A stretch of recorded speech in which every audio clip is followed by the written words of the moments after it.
My name is Praveen Verma. I am the author of book Success is a State of Mind. इस book का base एक quotation और 4 पंचतंत्र की कहानियों पर टिका हुआ है। एक कोटेशन जो ये कहती है कि there are 3 kinds of people. कैसे टाइप के लोग हैं? Number 1 who waits for things to happen. Number 2 type is those who makes things happen. And number 3 those who wonder what's happening. इस कोटेशन की तीनों कैटेगरीज को मैंने 3 पंचतंत्र की कहानियों से जोड़ा है। अब मेरे हिसाब से जरूरी है कि मैं पहले आपको थोड़ा पंचतंत्र की स्टोरीज की हिस्ट्री के बारे में बताऊं। हजारों साल पुरानी कहानी है, बहुत ही सिंपल तरीके से लिखी गई है, लेकिन बहुत मीनिंगफुल, काफी गहराई है, जिंदगी के बारे में बहुत कुछ कहती है। इन स्टोरीज को लिखने वाले का नाम है पंडित विष्णु शर्मा। विष्णु शर्मा ने ये जो स्टोरीज थी पंचतंत्र की, ये दरअसल 3 राजकुमारों को कही थी। और उसका पर्पस क्या है? उसका पर्पस यह था कि राजकुमारों को एक अच्छा राजा बनने के लिए तैयार किया जा सके। अब कोटेशन की पहली लाइन क्या कहती है? कोटेशन की पहली लाइन ये बात करती है एक ऐसे आदमी के बारे में, the one who waits for things to happen. जब मैंने पहली बार इस लाइन को पढ़ा तो मुझे लगा कि शायद ऐसे आदमी की बात हो रही है जो कि बिल्कुल सुस्त है, कुछ करना नहीं चाहता और शायद भाग्य में यकीन करता कि कभी तो उसकी जिंदगी में बाहर आएगा, भगवान उसे भी छप्पड़ फाड़ कर कुछ तो देंगे।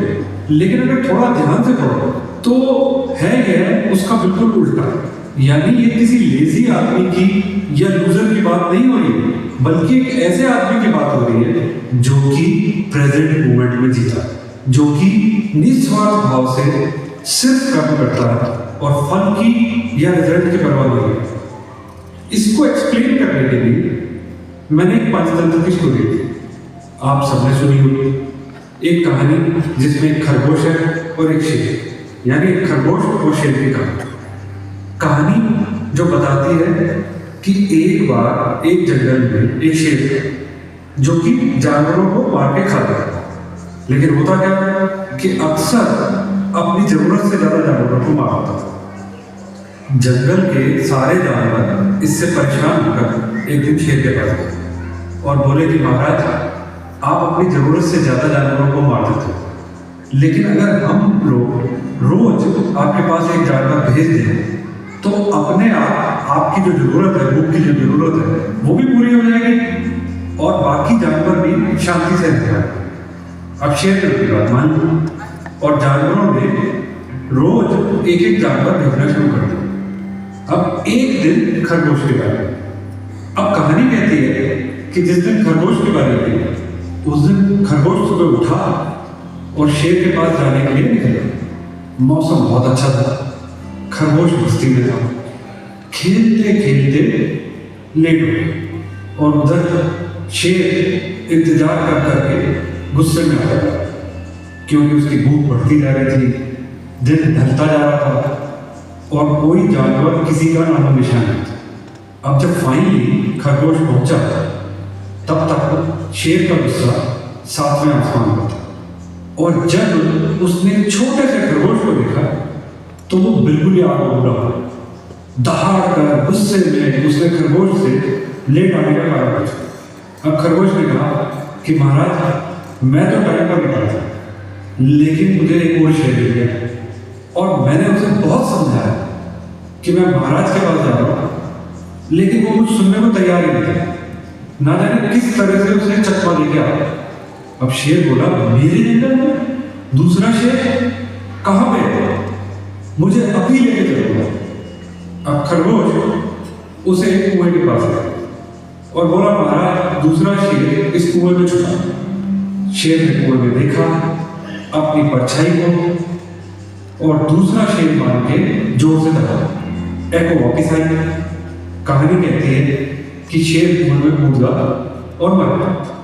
अब क्या लगता, क्या मीनिंग है स्टोरी का? मेरे हिसाब से खरगोश इस कहानी में रिप्रेजेंट करता है एक ऐसे स्टेट ऑफ माइंड को जो कि बिल्कुल शांत, निडर, इमोशनली स्ट्रॉन्ग और बिल्कुल प्रेजेंट मोमेंट में जीता है।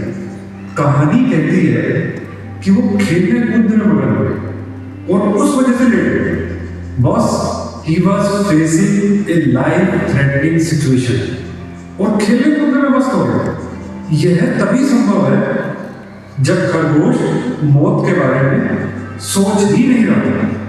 मस्त था बिल्कुल, उसे अगले पल की कोई चिंता नहीं थी। और दूसरी तरफ शेर इमेजिन करता है एक ऐसे स्टेट ऑफ माइंड को जो अशांत है, इमोशनली वीक है, गुस्से में है और उस गुस्से की वजह से उसके सोचने समझने की शक्ति नष्ट हो चुकी। अब जब एक शांत, stable, emotionally strong state of mind का सामना अशांत, गुस्से वाले स्टेट ऑफ माइंड से होगा, तो यह बताने की जरूरत नहीं कि जीत किसकी थी। और इस कहानी में भी वही, ये कहानी देखा जाए तो बहुत मीनिंगफुल और कोटेशन की पहली लाइन से बिल्कुल मिलती है, यानी the one who wait for things to happen, जो कि इमोशनली स्ट्रॉन्ग है, शांत है और प्रेजेंट मोमेंट में जीने वाला जो लोग इस दुनिया में सफलता की ऊंचाइयों को पाते हैं। और कोटेशन की दूसरी लाइन की तरफ देखें तो एक ऐसे आदमी या स्टेट ऑफ माइंड के बारे में बात करती है which says the line says those who makes things happen, ऐसे लोग जो गो गेटर होते हैं। You can also call them optimistic. ऐसे लोग होते हैं जो हमेशा प्रेजेंट मोमेंट में नहीं रहते, इनका स्टेट ऑफ माइंड पास्ट में भी जाता है और फ्यूचर में भी जाता है। पास्ट की मिस्टेक्स को ये लोग एक लर्निंग एक्सपीरियंस की तरह लेते हैं और फ्यूचर का आउटलुक इनका हमेशा पॉजिटिव है। आप इनको कोई भी प्रॉब्लम या चैलेंजिंग सिचुएशन दे दे तो इनका स्टेट ऑफ माइंड जो है कुछ इस तरह से वर्क करता है कि ये मान के चलते हैं कि अगर समस्या है तो हल भी है। अब डे टू डे या रोजमर्रा की जो समस्याएं एक आदमी की जिंदगी में आती हैं, अगर इनके सामने आए तो ये लोग घबराते नहीं और उस सिचुएशन में इनका स्टेट ऑफ माइंड बिल्कुल स्टेबल रहता है।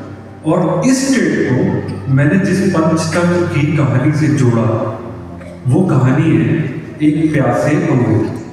आप सबने सुनी, प्राइमरी स्कूल में पढ़ी हुई कहानी। क्या कहती है कि एक प्यासा कौवा था, प्यास से बेहाल था, लेकिन एक जगह पे उसको पानी फाइनली मिल गया, लेकिन ऐसे बर्तन में था जिसमें उसकी चोंच नहीं जा रही थी। और उसने क्या किया, उसने वहां पास पड़े हुए पत्थर के छोटे छोटे टुकड़े उठाए और बर्तन में डाला। पानी ऊपर आ गया और उसने अपनी प्यास बुझा दी। और मोरल ऑफ द स्टोरी जो हमें प्राइमरी स्कूल में पढ़ाया जाता है वो ये कहता है, where there is a will there is a वे।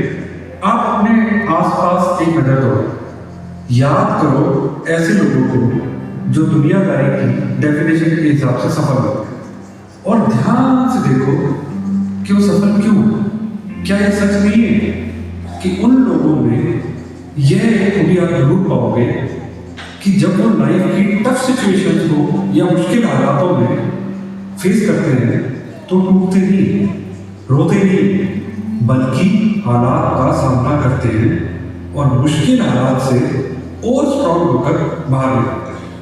अब कारण क्या है? कारण एक ही कि ऐसे लोग मेंटली बहुत स्ट्रॉन्ग। अब देखा जाए तो कहानी जो पहली वाली उसमें भी हमने यही कहा कि मेंटली स्ट्रॉन्ग आदमी जो होते हैं वो सफल होते हैं, और कहानी दूसरी भी यही है। तो उस हिसाब से कैटेगरी 1 और कैटेगरी 2 में फर्क क्या है? ध्यान से देखोगे तो कैटेगरी 2 कहती है कि इस कैटेगरी के लोग जब छोटी मोटी समस्याओं में फंसे होते हैं तो स्टेबल होते हैं, लेकिन अगर इनके सामने कोई सिचुएशन ऐसी है जो कि लाइफ थ्रेटनिंग है तो शायद कैटेगरी 2 का आदमी प्रेजेंट मोमेंट में नहीं रहता और टूट जाए। छोटी मोटी समस्या के सामने बिल्कुल स्टेबल रहता है, ये डिफरेंस। और जो स्टोरी जुड़ी है वो साफ है कि सिचुएशन एक प्रॉब्लम जो कि जीवन मरण वाली प्रॉब्लम नहीं है। अब हम कोटेशन की तीसरी लाइन को देखते हैं, क्यों क्या कहते हैं, third type of people are those who wonder what is it. ये ऐसी किस्म के लोग हैं जिन्हें एक्चुअली पता ही नहीं कि वो क्या है, बिल्कुल बेहोश है। इनकी स्टेट ऑफ माइंड कभी प्रेजेंट में नहीं रहती, या तो ये हमेशा पास्ट के बारे में सोचते और या फिर फ्यूचर के बारे। ऐसे लोग हमेशा दुखी हैं, रोते हुए बड़े। और इनके साथ मैंने पंचतंत्र की जो स्टोरी जोड़ी, वो स्टोरी है ग्रीडी डॉग की। सबने सुनी हुई कि कैसे एक कुत्ता हड्डी का टुकड़ा लेके मुंह में लेके एक नदी के पुल को क्रॉस करता, और जब उसने अपनी रिफ्लेक्शन पानी में देखी तो सोचा कि दूसरे कुत्ते की हड्डी भी छीनी, और जैसे ही वो उसको छीनने के लिए भौंका, मुंह खोला और उसकी हड्डी भी गिर गई। अब देखा जाए तो ग्रीड एक इमोशन, नेगेटिव इमोशन। जैसा हमने पहली स्टोरी में देखा कि नेगेटिव इमोशन में बुद्धि भ्रष्ट कर देता, सोचने समझने की शक्ति खत्म हो गई। अब पहली कहानी में अगर सिचुएशन ऐसी थी कि जो कि लाइफ थ्रेटनिंग थी, लेकिन एक शांत और स्टेबल स्टेट ऑफ माइंड की वजह से डिफ्यूज हुई। दूसरी कहानी में डे टू डे रूटीन की प्रॉब्लम वाली सिचुएशन थी, स्टेबल स्ट्रॉन्ग मेंटल कंडीशन की वजह से ऐसे लोग प्रॉब्लम को अपॉर्चुनिटी में बदल देते हैं, ये देखा। और ये जो तीसरे टाइप के लोग हैं, those who wonder what is happening, इनकी जिंदगी में देखा जाए तो कोई समस्या ऐसा नहीं है। अब कुत्ते को जो चाहिए यानी हड्डी, वो उसके मुंह में देखा जाए तो उसका टाइम अच्छा जाता है, कोई समस्या नहीं है, और अपॉर्चुनिटी उसके मुंह में और उसे पता नहीं। अपने अनस्टेबल स्टेट ऑफ माइंड की वजह से हाथ में जो अपॉर्चुनिटी है उसने वो भी खो दी। अगर आपका माइंड शांत नहीं है और आप इमोशनली और मेंटली स्टेबल नहीं हो तो ऐसा ही होगा। अब ऐसे लोग हाथ में आई अपॉर्चुनिटी खोने के बाद करते हैं, रोते हैं अपनी स्टेट के लिए, जो स्टेट में वो पहुंच गए उसमें दूसरों को दोष देते हैं। और अनफॉर्चुनेटली इस जिंदगी में ज्यादातर लोग इस कैटेगरी में आते हैं। इन तीन पंचतंत्र की कहानियों के थ्रू मैंने यह बताने की कोशिश की है कि कैसे स्टेट ऑफ माइंड आपकी सफलता और असफलता से जुड़ा हुआ है। और इसीलिए मैंने इस बुक को टाइटल दिया success is a state of mind. हालांकि इतने सालों बाद अब मुझे लगता है कि अगर टाइटल होता success and state of mind तो शायद ज्यादा ठीक है। आखिर में कोई सोल्यूशन देना भी जरूरी है। मेरा मानना यह है कि हर आदमी तीनों तरह के स्टेट ऑफ माइंड में एक पेंडुलम की तरह घूमता है। आप किस स्टेट ऑफ माइंड में ज्यादातर समय रहते हो उससे आपकी जिंदगी की क्वालिटी तय है। अब क्योंकि तीनों कैटेगरी में फर्क है, वो एक बेसिक फर्क यही है कि शांत और अशांत स्टेट ऑफ माइंड, यानी पेंडुलम का एक कोना शांत और पेंडुलम का दूसरा कोना अशांत, इसके बीच में आप कहाँ पे हो ये डिसाइड करेगा आपका फैमिली। तो सॉल्यूशन ऐसा होना चाहिए जो माइंड को अशांति से शांति की तरफ ले जाए, और फिर जो सॉल्यूशन हो वो भी कहानी अगर पंचतंत्र के साथ जुड़ी हो तो ही आगे बढ़े। अब इसलिए मैंने इसकी कहानी दी कछुए और खरगोश की। सबने सुनी कि कैसे कछुए और खरगोश की रेस और कैसे खरगोश भागा, आराम किया, सो गया और फाइनली कछुआ जीता।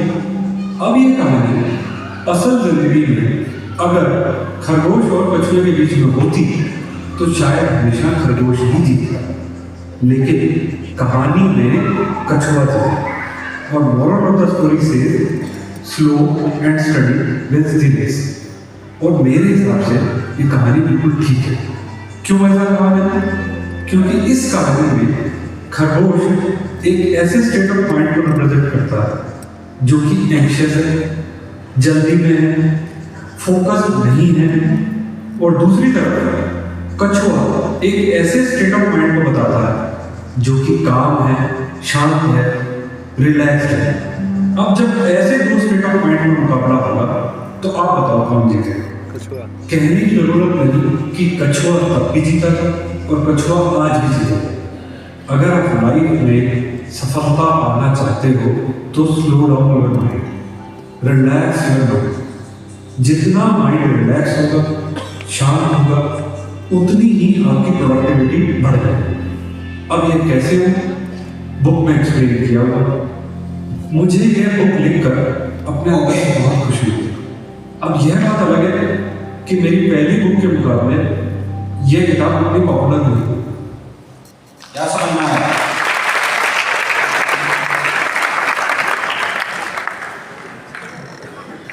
क्या समझ में आया? काम करना चाहिए। माइक तो माइक